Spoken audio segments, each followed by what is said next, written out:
عزیز دوستو، بزرگوں اور بھائیوں، کچھ چیزیں ایسی ہیں جن کا قرآن مجید نے بارہا تذکرہ فرمایا۔ قرآن پاک کسی چیز کا ایک بات بھی ذکر کر دے تو وہ چیز ہمارے لیے دستور حیات اور منشور زندگی بن جاتی ہے۔ لیکن اگر اللہ تبارک و تعالیٰ کسی چیز کا بار بار تذکرہ فرمائے تو معنی یہ ہے کہ اس کی ہمیں بہت ہی زیادہ ضرورت ہے۔ ان چیزوں میں سے ایک چیز صبر ہے۔ قرآن پاک نے 100 سے زیادہ مرتبہ صبر کا تذکرہ فرمایا۔ اتنی بڑی بات کو سمجھیے گا کہ 100 سے زیادہ مرتبہ قرآن پاک نے تذکرہ کیا ہے صبر کا، اور مختلف انداز میں۔ کہیں فرمایا کہ وَبَشِّرِ الصَّابِرِينَ، اے محبوب صبر کرنے والوں کو خوشخبری سنا دیجیے۔ کہیں فرمایا اِنَّ اللَّهَ مَعَ الصَّابِرِينَ، بے شک اللہ صبر کرنے والوں کے ساتھ۔ تو مختلف انداز میں، مختلف طریقوں سے اللہ تعالیٰ نے صبر کا تذکرہ فرمایا۔ سوسائٹی کے اندر، معاشرے کے اندر اور مسلمانوں کے اخلاقی رویوں کے اندر اگر صبر کو داخل کر لیا جائے تو ہم محسوس کریں گے کہ ہماری زندگی نہ صرف یہ کہ آسان ہو گئی ہے بلکہ محبتوں والی ہو گئی ہے، چاہتوں والی ہو گئی ہے۔ ہمارے رشتے ایک دوسرے سے ٹوٹ نہیں رہے بلکہ بننا شروع ہو گئے۔ تھوڑا سا صبر بہت ساری چیزوں کو ٹوٹنے سے بچا لیتا ہے۔ قرآن مجید کی جو آیت کریمہ میں نے تلاوت کی، یہ سورہ آل عمران کی آخری آیت ہے۔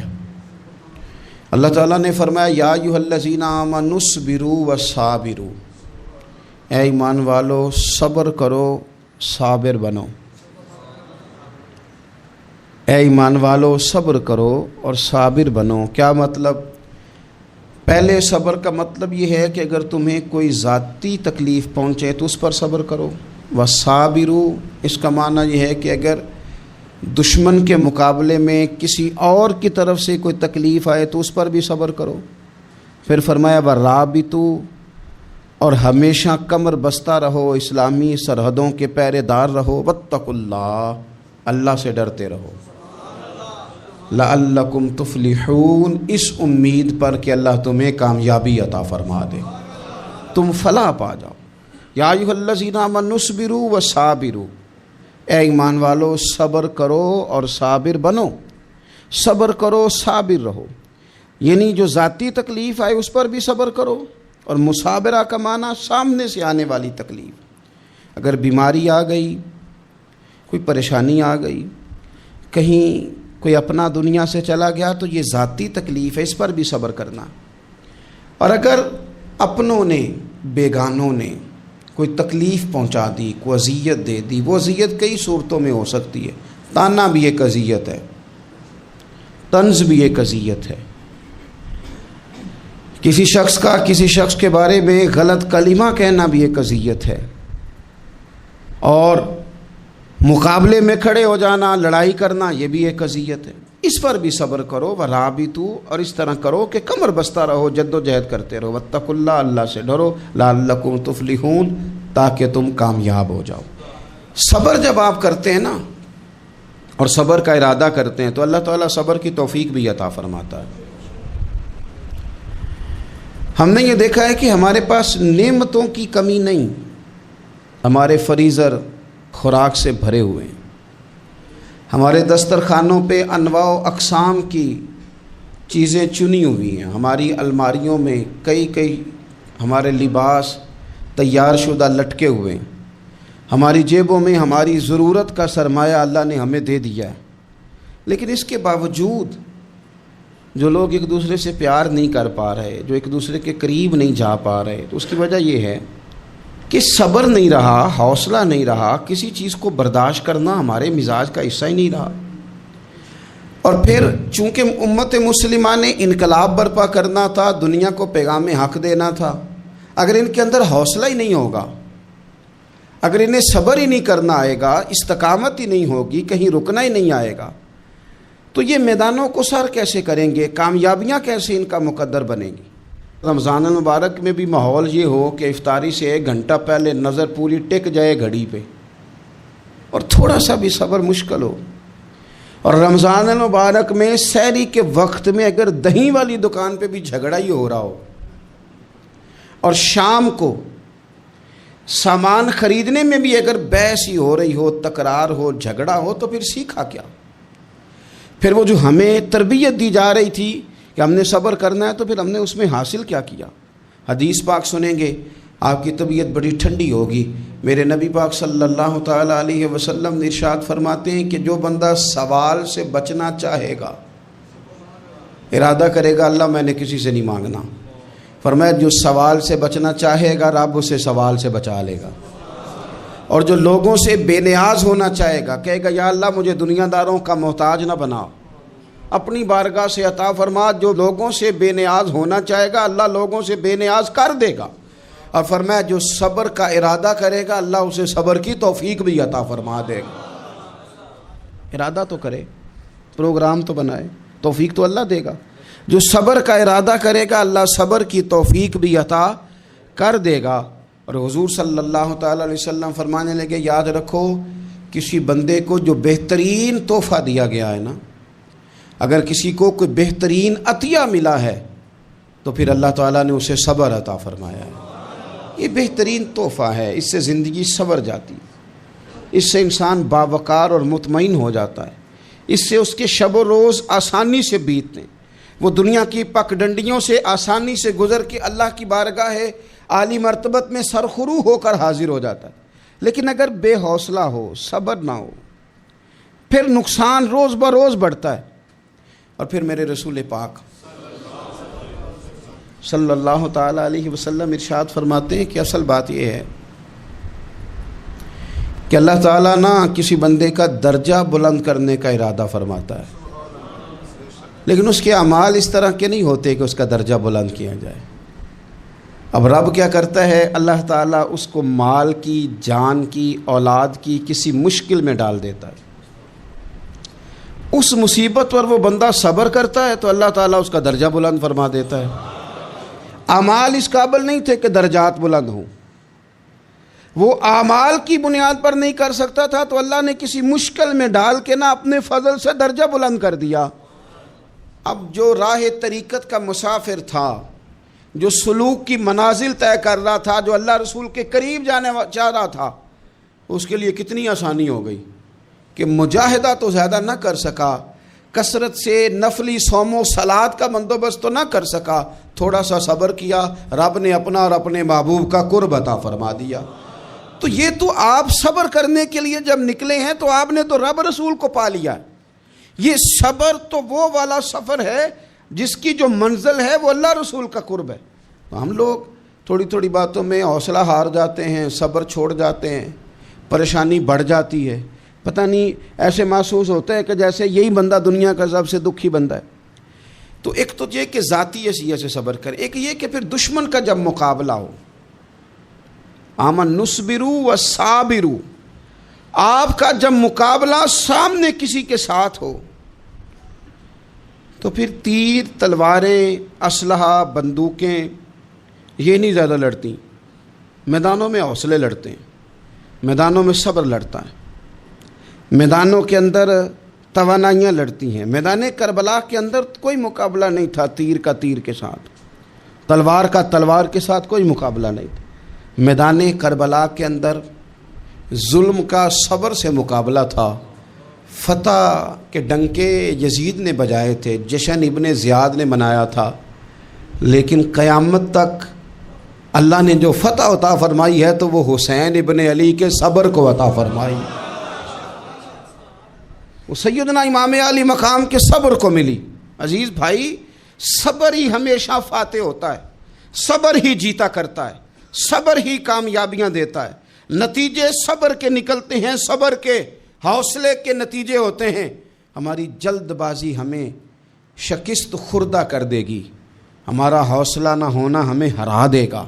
ہم کمزور پڑ جائیں گے اگر ہم بے حوصلہ ہو جائیں گے. سنو, میرے نبی پاک علیہ السلام نے تربیت کی. حضور اپنی امت کو درس دیتے ہیں. حضور فرماتے ہیں پہلے تو کوشش ہی نہ کرو کہ تمہاری دشمن سے لڑائی ہو, اس چکر میں ہی نہ پڑو کہ لڑائی ہو. مسلمان امن والے ہیں, یہ پرامن لوگ ہیں، یہ امن پسند ہیں، یہ داعیے امن ہیں، یہ معاشرے میں مومن ہونا امن کی علامت ہے۔ فرمایا پہلے تو یہ پروگرام ہی نہ بناؤ کہ تمہاری لڑائی ہو، اور فرمایا پھر اگر ہو جائے نا تو پھر صبر کے ساتھ مقابلہ کرو، پھر ڈٹ کے مقابلہ کرو، اور پھر یاد رکھو کہ یہ جو جنت ہے یہ تلواروں کے سائے میں ہے، جنت تلواروں کے سائے میں تمہیں ملے گی۔ پھر ڈٹنا سیکھو۔ پہلے تو بات یہ کہ تم یہ ارادہ ہی نہ کرو لڑائی، اور اگر کبھی ہو جائے وہ لوگوں کو بتاؤ کہ ہیں ہم پرامن لوگ، پر دین کے لیے کھڑا ہونا ہو تو پھر ہم سے زیادہ کسی کو کھڑا بھی نہیں ہونا آتا، پھر ہم سے زیادہ کسی کے پاس طاقت بھی نہیں۔ حضرت مولا علی شیر خدا رضی اللہ تعالیٰ عنہ کے زمانے میں کفر کے ساتھ ایک جنگ ہو رہی تھی، تو کافروں نے نا جاسوس بھیجے کہ یار پتہ تو کرو مسلمانوں کی تیاری کس طرح کی ہے۔ تو جاسوس واپس جا کے کہنے لگا سمجھ کوئی نہیں آئی ان کی، وہ تو راہب قسم کے لوگ ہیں، صوفی قسم کے لوگ ہیں، وہ تو کٹے ہوئے ہیں دنیا سے، مسلوں پہ بیٹھ جاتے ہیں، رات کو تو لگتا ہے دنیا سے تعلق ہی کوئی نہیں، لیکن سویرے اٹھ کے میدان میں تلوار لے کے نکلتے ہیں تو لگتا ہے ان سے بڑا مجاہد ہی کوئی نہیں۔ یہ عجیب لوگ ہیں کہ رات کو مسلح پہ بیٹھے ہیں تو لگتا ہے کٹ گئے دنیا، یہ صوفی لوگ ہیں، درویش ہیں۔ یہی مسلمان کی شان ہے، ہو ہلکا یاراں تو برے شم کی طرح نرم، رزم حق و باطل ہو تو فولاد ہے مومن، ادھر آ ستمگر ہنر آزمائیں تو تیر آزما، ہم جگر آزمائیں، ہم تجھے اپنا حوصلہ بتاتے ہیں کتنا، دیکھ ہمارے حوصلے سے ٹکرا کے دیکھ یہ کتنا طاقتور اور مضبوط ہے۔ تو عزیز بھائی، اگر زندگی میں آپ کو صبر کرنا آ گیا، میں بڑے دنوں سے یہ عنوانات بیان کر رہا ہوں، اور آج تو خصوصی طور پر رمضان شریف کے اس جمعے میں اپیل کرنا چاہتا ہوں آپ سے کہ کمزور باتیں کرنی چھوڑ دیں، مایوسی کے جملے اپنی زندگی سے نکال دیں۔ ہم مسلمان ہیں، آپ بیمار ہو گئے ہیں تو یہ بھی خدا کا فضل ہے، گناہ معاف ہوں گے۔ اگر اللہ تعالیٰ نے فقیر بنا دیا، غریبی آ گئی ہے تو یہ بھی فضل ہے، امیروں سے پہلے جنت میں جائیں گے۔ اگر اللہ تبارک و تعالیٰ نے کسی جگہ آپ کو مکان نہیں دیا اور دوسرے کو دے دیا ہے تو آپ وہ لوگ ہیں جو عظیم سنت ادا کر رہے ہیں سیدنا بلال حبشی کی۔ اگر کسی جگہ کوئی کمزوری آ گئی ہے، کوئی پیچھے رہ گئے ہیں تو یہ خدا کا فضل ہے۔ اللہ تعالیٰ نے چاہا ہمارے لیے جو فیصلہ تو ہم اس پہ راضی ہیں، لیکن اپنی زندگی میں اور شکوے اتنے بڑھا لیے، ہم نے اتنے بڑھا لیے کہ لوگوں سے شکوے کرتے کرتے رب رسول سے بھی شروع کر دیے۔ غلام بھی کبھی شکوہ کرتا ہے، آقا کا بھی شکوہ ہوتا ہے، بندہ بھی کبھی شکوہ کرتا ہے، رب کا بھی شکوہ ہوتا ہے، یہ بھی کبھی ہوتا ہے۔ آپ نہ مانے پر یہ شکوہ ہے کہ میں بڑے ڈاکٹروں کے پاس گیا ہوں آرام نہیں آیا، نہ مانے پر یہ شکوہ ہے میں نے کبھی کسی کو ستایا تو نہیں پر میرے حالات نہیں ٹھیک ہوتے۔ آپ نہ مانے پر یہ شکوہ ہے کہ فلانے کے پاس دولت زیادہ ہے، اس نے پتہ نہیں وہ آگے نکل گیا اور میں پیچھے رہ گیا، نہ مانے پر یہ شکوہ ہے۔ کس سے کر رہے ہو؟ رب رسول سے؟ او آس بولے تے دی مہربانی اساں تے لاڈ ہی لڈاونے نے۔ کس سے شکوہ کر رہے ہو؟ خدا کے بندو، غلام غلامی کرتے ہیں، شکوے کرتے ہیں کوئی؟ حضرت ام سلمہ رضی اللہ تعالیٰ عنہ، شوہر کا نام ہے ابو سلمہ، بیٹے کا نام ہے سلمہ، کہتی ہیں میں، میرا شوہر، میرا بیٹا، تینوں، چھوٹا بیٹا میرا، ہم نکلے مکہ مکرمہ سے مدینہ طیبہ جانے کے لیے۔ ایک کی بیٹا ہے، خاندان جمع ہے، شوہر کی گود میں بیٹا، اونٹ کے پیچھے میں۔ فرماتی ہیں مدینے کی سرحد آ گئی تو میرے میکے والے آ گئے، کہنے لگے ابو سلمہ نہیں لے جانے دیں گے مدینے اپنی بیٹی کو۔ میں نے کہا میں مسلمان ہوں، میں تو اپنے شوہر کے ساتھ مدینے جاؤں گی۔ انہوں نے کہا نہیں جا سکتے، تو نے جانا ہے تو جا، ہماری بیٹی نہیں جائے گی۔ زبردستی مجھ سے انہوں نے مجھے میرے شوہر سے الگ کیا۔ کہتی ہیں پھر میرے شوہر کے قبیلے والے آ گئے، وہ کہنے لگے اگر تم اپنی بیٹی کو نہیں نہ جانے دیتے تو یہ جو ہمارا پوتا ہے یہ ہماری نسل ہے، تمہارا نہیں، اسے ہم نہیں جانے دیں گے۔ وہ بچہ اپنی طرف کھینچتے تھے، میں اپنی طرف کھینچتی تھی، مدینے کی سرحد پہ۔ یہ جھگڑا زمین کے لیے نہیں ہو رہا، مکان کے لیے نہیں ہو رہا، حضور کے مدینے جانے کے لیے ہو رہا، حضور کے مدینے جانے کے لیے ہو رہا، مدینے جانے کے لیے ہو رہا۔ لنگ کئی مہینے تے برس گئے تے تیری دید نو دیدے ہی ترس گئے، انہوں نے بچہ کھینچا، میں نے اپنی طرف کھینچا، میرے بچے کا بازو اتر گیا۔ فرماتی ہیں میرے شوہر مدینے چلے گئے، بیٹا میرا میرے سسرال والے لے گئے، مجھے میکے والے لے گئے۔ آج بھی کچھ سیانے بندے کہتے ہیں اس کو نکال دو اور بچے چھین لو۔ ان کا بھی خیال تھا کہ بیٹا لے جائیں گے نا تو ابو سلمہ بھی مدینے سے واپس آ جائے گا، یہ بھی واپس آ جائے گی۔ او یار، اتنا بڑا بھی ظالم کوئی نہیں ہوگا جو ماں باپ سے بچے جدا کرے۔ فرماتی ہیں کہ وہ لے گئے چھین کے، میں میکے چلی گئی۔ لوگ روٹی کھاتے تھے، میرے حلق سے نہیں گزرتی تھی۔ زمانہ سویا کرتا تھا، میں سو نہیں پاتی تھی۔ بیٹا کہاں، شوہر کہاں، میں کہاں۔ ام سلمہ کتنی دیر تکلیف کاٹی؟ جناب ام سلمہ کہنے لگی لوگوں 1-2 دن نہیں، پورا سال بیت گیا، پورا سال، پر جے سونا ہی میرے دکھ وچ راضی، جے سونا ہی مارو مارو مینوں مار مکاؤ، میں کوئی عذر نہ پیش لے آواں، او جے سونا ہی میرے دکھ وچ راضی، پھر سکھ نو چلے ڈاواں۔ فرمایا سال بیت گیا، لوگ صبح اٹھ کے کام کاج پہ لگ جاتے، کپڑے بدلتے، ڈیوٹیاں کرتے، اور میں سویرے اٹھ کے اس جگہ آ جاتی جہاں میرا شوہر اور میرا بیٹا بچھڑا تھا۔ میں سارا دن روتی، آہوزاری کرتی، حضور کے مدینے کی طرف منہ کر کے میں تڑپتی۔ سال بیت گیا، سال، ایک ہفتہ نہیں نکلتا بچوں کے بغیر۔ بڑے بڑے سیانے لوگ پردیس جاتے ہیں تو بچوں کی فوٹو دیکھ دیکھ کے روتے ہیں، لیکن کہتی ہے ماں تھی، بیٹا بچھڑا اور پھر بیٹا بیمار ہو اور ماں سے جدا ہو، کتنی تکلیف کا منظر ہے۔ آپ فرماتی ہیں کہ 1 سال بیت گیا اور میں نے کسی کی منت نہیں کی، میں نے کوئی شکوہ نہیں کیا، اس لیے کہ جس حال میں رب و رسول رکھیں۔ یہ حوصلہ، یہ صبر، یہ توانائی۔ 1 سال کے بعد میرے چچا کا بیٹا میرے پاس سے گزرا، تڑپتے دیکھ کر کہنے لگا میری بہن تو سارا دن روتی رہتی ہے۔ تو میں نے کہا بھائی تمہیں کیا بتاؤں، اس کا شوہر چلا جائے، بیٹا جدا ہو جائے، وہ کیا کرے گی؟ فرماتے اس نے جا کے میرے باپ سے، اپنے والد سے، میرے خاندان والوں سے کہا اس کی سزا کب ختم ہوگی؟ اس غریبنی کا قصور یہ ہے کہ یہ مدینے والے کا کلمہ پڑھتی ہے، اس کی غلطی یہ ہے کہ یہ مسلمان ہو گئی ہے، دین حق قبول کر لیا ہے، کیوں نہیں تم خیال کرتے؟ کہتے ان کے دل نرم ہوئے، وہ رضامند ہوئے مجھے مدینے جانے پہ۔ پھر اس نے کوشش کی میرے سسرال پیغام بھیجے، کب بس کرو، اور بچہ تو چڑیا کا جدا ہو جائے تو وہ تڑپا کرتی ہے، اور تم نے ایک جیتی جاگتی ماں کا بیٹا جدا کیا ہے۔ وہ بھی نرم ہوئے، رب نے اسباب بنائے، میرا بیٹا مجھے ملا۔ کہنے لگے تو رہ جا، میں نے کہا نہیں، تم مسلمان نہیں ہو، تمہیں پتہ نہیں نا، میں یہاں نہیں رہ سکتی، مجھے مدینے ہی جانا ہے۔ اکیلی اتنا سفر، جنگلوں کا رستہ، پہاڑی رستہ طے کر لو گی؟ میں نے کہا میں کر لوں گی۔ جنوں ویکھ کے ٹھر دیاں اکھیاں نے تے جنوں ویکھ کے ٹھر دا سینہ ہے، ربا تیری ساری خدائی چ ایک کی تے شہر مدینہ ہے۔ کہتی میں اونٹ پہ بیٹھی، بیٹا میں نے گود میں بٹھا لیا، میں سفر کرنے لگی، پر دل میں کھٹکا تھا کہ اتنا لمبا سفر، بیٹا چھوٹا ہے، کیسے کروں گی؟ کہتے مجھے عثمان بن طلحہ مل گئے، کہنے لگے کہاں جا رہی ہو بہن؟ میں نے کہا مدینے۔ کہنے لگے اکیلے جاؤ گی؟ میں نے کہا جانا تو ہے نا، کوئی ساتھ چلے نہ چلے پر شہر رسول تو جانا ہے نا۔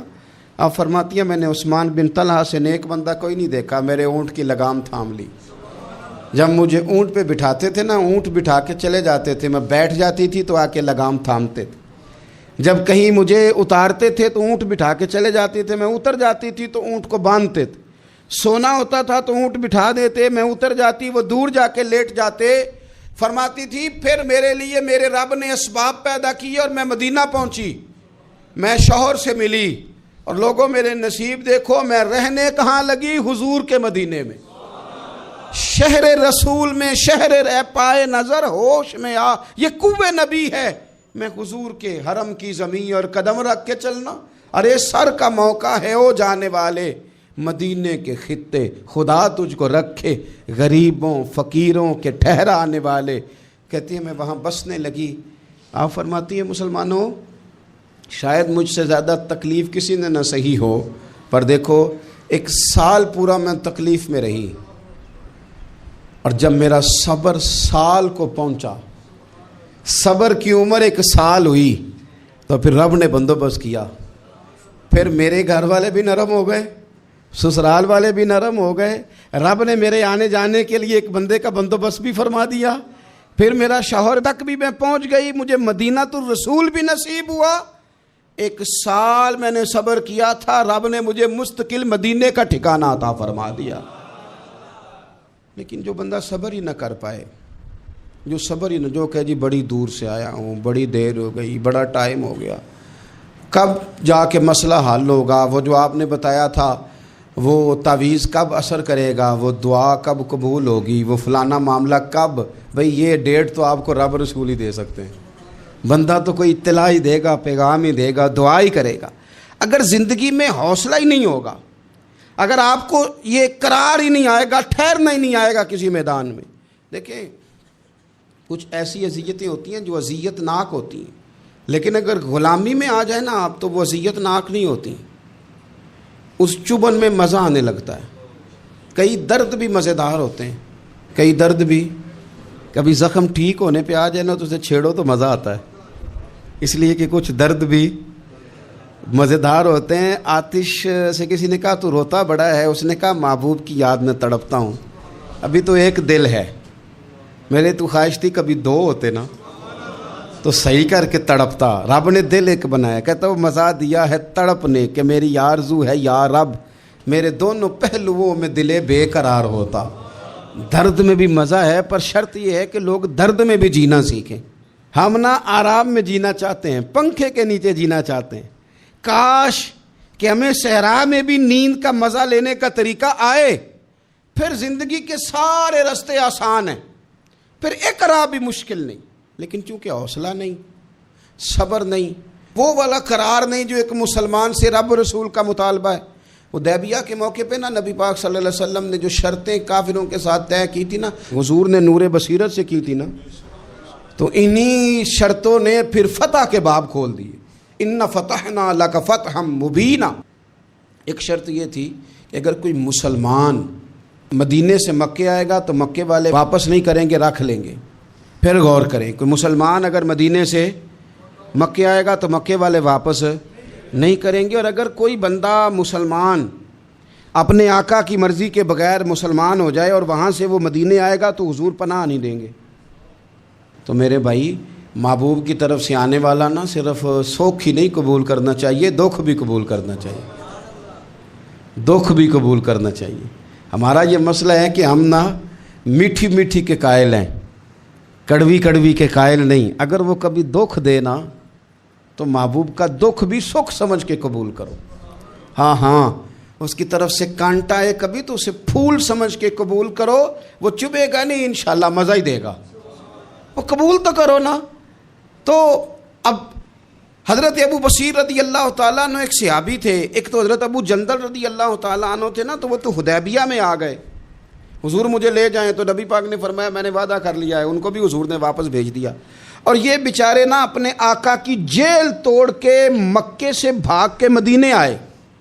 یا رسول اللہ مجھے قبول کر لے, میں بھاگ آیا ہوں, وہ بڑا ظلم کرتے ہیں, مارتے ہیں, تکلیف دیتے ہیں.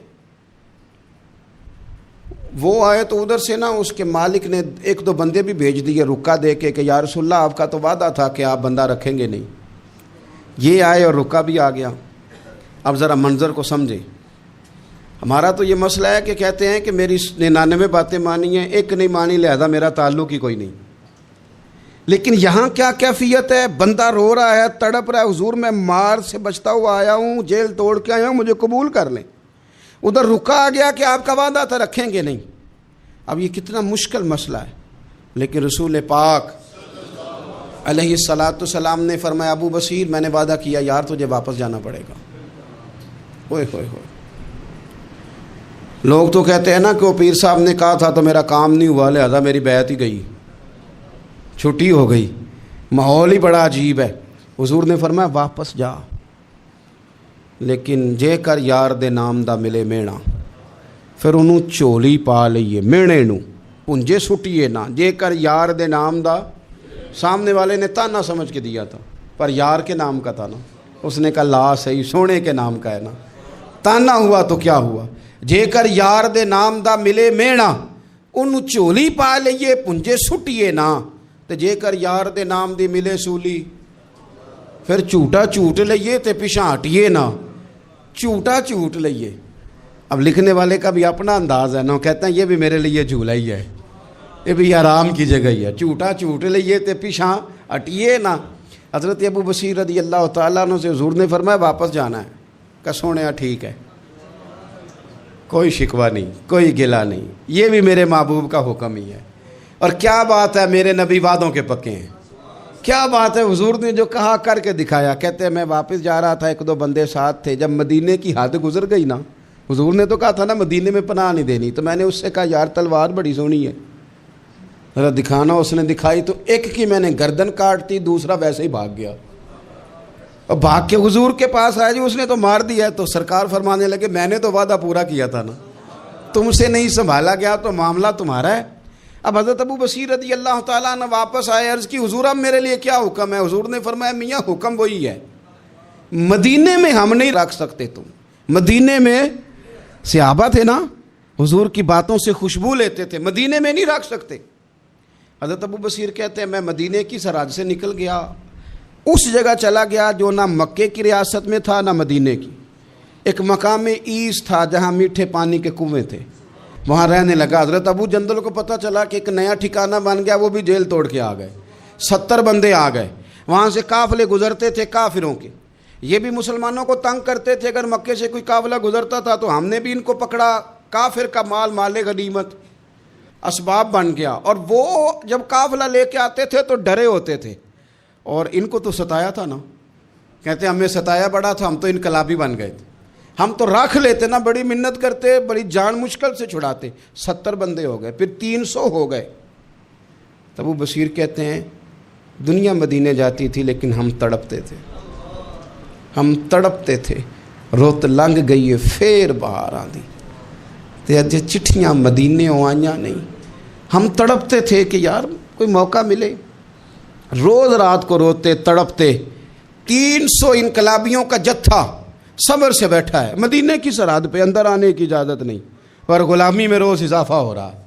صبر دیکھو، غلامی میں روز اضافہ ہوتا ہے۔ تنگ آ گئے کافر، پہلے بڑی ڈینگیں مارتے تھے کہ دیکھو ہم نے کیسی شرط منوائی ہے، کیسی شرط منوائی ہے کہ ان کا بندہ آئے گا تو ہم واپس نہیں کریں گے، ہمارا جائے گا تو انہیں کرنا پڑے گا۔ پھر اتنے تنگ آئے کہ خود آ کے کہنے لگے حضور مہربانی کریں، یہ شرط تو ختم کرے نا، اور ان 300 کو تو مدینے بلائیں، مہربانی فرمائیں۔ حضور بڑے خوش ہوئے، آج غلاموں کے نام پیغام لکھا، غلاموں کے نام پیغام لکھا، چٹھی لکھی حضور نے۔ چٹھی کس چیز کی لکھی؟ آ جاؤ یار مدینے آ جاؤ، چٹھی آئی مدینے آنے کے لیے۔ حضرت ابو بصیر کے نام چٹھی گئی، آ جا یار مدینے، آ جا تیرے نام پیغام سب لائی ہے سرکار نبی سے، اور آیا ہے بلاوا مجھے دربار نبی سے۔ پیغام آیا۔ حضرت ابو بصیر اتنے بیمار تھے کہ نزع کا عالم تھا، لیکن اس عالم میں بھی انتظار تھا۔ اس آخری ویلے اکھیاں میریاں رات تکنائیں تیرا تے سجنا کچھ بھی نہیں جانا، یہ پا جاویں ایک پھیرا تے سر میرے تے آن کھلوویں تے پھر پردہ رہ جائی میرا، سوکھا نکلے صاحب ظہوری یہ ویخ لوے مکھ تیرا۔ حضرت ابو بصیر کو نہ وہ رکا گیا، حضور کی چٹھی گئی تو یوں چٹھی پڑی، حضور نے فرمایا آ جانا، رستہ کھل گیا ہے، تو آ جا، کھل گیا رستہ۔ دعا فرماؤ مدینے کے رستے کھل جائیں، کرو نا یار دعا مدینے کے رستے کھل جائیں۔ کچھ ایسے ہیں جنہوں نے سارے دکھ سنانے ہی مدینے جا کے ہوتے، کچھ لوگ ایسے ہیں جن کے دل اور کلیجے پھٹنے کو آ گئے، دعا کرو رستے کھل جائیں۔ حضور نے فرمایا آ جا تیرا راہ کھل گیا۔ حضرت ابو جندل کہتے ہیں میں سرانے کھڑا تھا، حضرت ابو بصیر کے خط پڑھا، مسکرائے، اشارے سے کہنے لگے کہ دیکھ میرے نبی کا خط ہے، حضور کی چٹھی میرے نام آئی ہے، پڑھنا۔ تو میں نے بھی پڑھی، پہلے روئے، پھر کلمہ پڑھا، پھر میرا ہاتھ تھاما، روح ہی پرواز کر گئی، ہمیشہ کے لیے، ہمیشہ کے لیے۔ وہ ظاہری جسم کے ساتھ تو مدینے نہ پہنچے، پر قبر میں گئے تو مدینے والے کی زیارت نصیب ہو گئی، قبر میں حضور کی زیارت نصیب ہو گئی، قبر میں۔ حضرت ابو جندل کہتا ہے میں نے جنازہ پڑھا اور اسی مقام پہ جہاں انہوں نے انتظار کیا تھا نا، وہ مقام میں انتظار ان کا مزار بنا، مزار کے ساتھ مسجد بنی، مسجد کا نام مسجد ابو بصیر رکھا گیا۔ انہوں نے اس انتظار میں جان دے دی پر صبر کیا، شکوہ نہیں کیا۔ یارو اتنی شکایتیں، اتنے شکوے، ایک بات میرا اور کرنے کو دل کر رہا ہے۔ ایک صحابی تھے حضرت عاصم بن ثابت رضی اللہ تعالیٰ عنہ، جنگ احد میں نا حضور کے ہاتھ پہ موت کی بیعت کی، جنگ احد میں بیعت کی، سونیا تیرے نام پہ مرنا، ڈٹ کے لڑے۔ سلافہ بن سعد کے 2 بیٹے بدر میں قتل کیے انہوں نے۔ اس نے قسم کھائی کہ معاذ اللہ میں ان کا سر منگا کے تو ان کی کھوپڑی میں شراب پیوں گی۔ سلافہ بن سعد نے یہ قسم کھائی کہ میرے 2 بیٹے قتل کیے ہیں، میں ان کی کھوپڑی میں شراب پیوں گی معاذ اللہ۔ ایک قبیلہ غزیل تھا، انہوں نے احد کے بعد حضور سے کہا کچھ قاری ہمیں دے دیں، ہم نے قرآن سیکھنا ہے۔ تو نبی پاک نے کچھ بندے بھیجے، تو عاصم بن ثابت کو بھی بھیجا، لیکن انہوں نے دھوکہ کیا، وہاں جا کے ان کو گرفتار کر لیا۔ جب گرفتار کر کے مکے والوں کے ہاتھ بیچنے لگے تو حضرت عاصم بن ثابت نے تلوار نکال لی، فرمانے لگے میں کافر کا قیدی ہو کے جینے سے بہتر ہے شہادت کی موت مر جاؤں۔ کافروں کا قیدی لڑے اور فرمانے لگے میرے کمان میں تیر باقی ہے، میں لڑوں گا اور اتنا لڑوں گا کہ تمہیں پتہ چلے گا مجھے لڑنا آتا ہے۔ اور فرمایا میں صبر کروں گا اور صبر کر کے دکھاؤں گا، میں ڈٹوں گا اور تمہیں ڈٹ کے۔ اکیلا بندہ میدان میں ڈٹ گیا، اکیلا۔ جب تیر ختم ہو گئے تو پھر نیزہ نکال لیا۔ یہ بات آپ کو اس لیے سمجھا رہا ہوں کہ کچھ لوگ کہتے ہیں جی میں اکیلا کیا کروں، تو یہ آخر میں یاد رکھیں کہ صبر آپ نے کرنا ہے چاہے اکیلے بھی رہ جائیں، حوصلہ کرنا ہے چاہے اکیلے بھی رہ جائیں۔ اکیلے لڑے، تیر ختم ہو گئے تو نیزہ نکال لیا، خوب لڑے۔ اب اس نے قسم کھائی تھی کہ میں نے ان کی کھوپڑی پہ معاذ اللہ کھوپڑی منگانی ہے، سر منگانا ہے، اور یہ جو لے جا رہے تھے دھوکے کے ساتھ یہ بھی بیچنے لے جا رہے تھے۔ تو جب تھک گئے نا اور چاروں جانب سے جسم میں تیر پہ وسط ہو گئے تو دعا مانگی، اکیلا بندہ اور صبر کا مقام، دعا مانگی، کہا اے اللہ میں نے آخری دم تک تیرے دین کی حفاظت کی ہے، اب تو میرے جسم کی حفاظت کرنا، ان کے ہتھے نہ چڑھ جائے میرا جسم۔ حضرت عاصم بن ثابت رضی اللہ تعالیٰ عنہ شہید ہو گئے۔ کافر قریب گئے جسم پکڑنے کے لیے، گرفتار کرنے کے لیے، سر کاٹنے کے لیے، تو شہد کی مکھیاں آ گئیں، پورے جسم پہ قبضہ کر لیا۔ قریب جاتے تو مکھیاں لڑتی، کہنے لگے پیچھے ہٹ جاؤ، شام ہوگی نا توڑ جائیں گی، پھر ہم سر کاٹ لیں گے۔ شام تک چاروں جانے بیٹھے رہے، نہ کوئی ہوا آئی، نہ کوئی بادل برسا، نہ کوئی طوفان آیا۔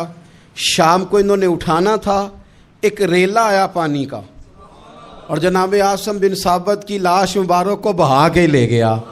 میرے رب نے اس میدان میں بھی یہ بتلایا کہ جو صبر کرے نا رب اس کے جسم کی بھی حفاظت فرمایا کرتا ہے، کہ جسموں تک کی آخری دم تک اللہ کی مدد ان کے سامنے حال رہتے۔ ربنا افرغ علینا صبرا وثبت اقدامنا فانصرنا علی القوم الکافرین۔ آخر دعوایا ان الحمدللہ رب العالمین۔ عشق میں آیا وہ مقام آخر، عشق میں آیا وہ مقام آخر، خود کے جذبے میں ہے، خود کے جذبے میں ہے امام آخر، عشق میں آیا وہ مقام آخر۔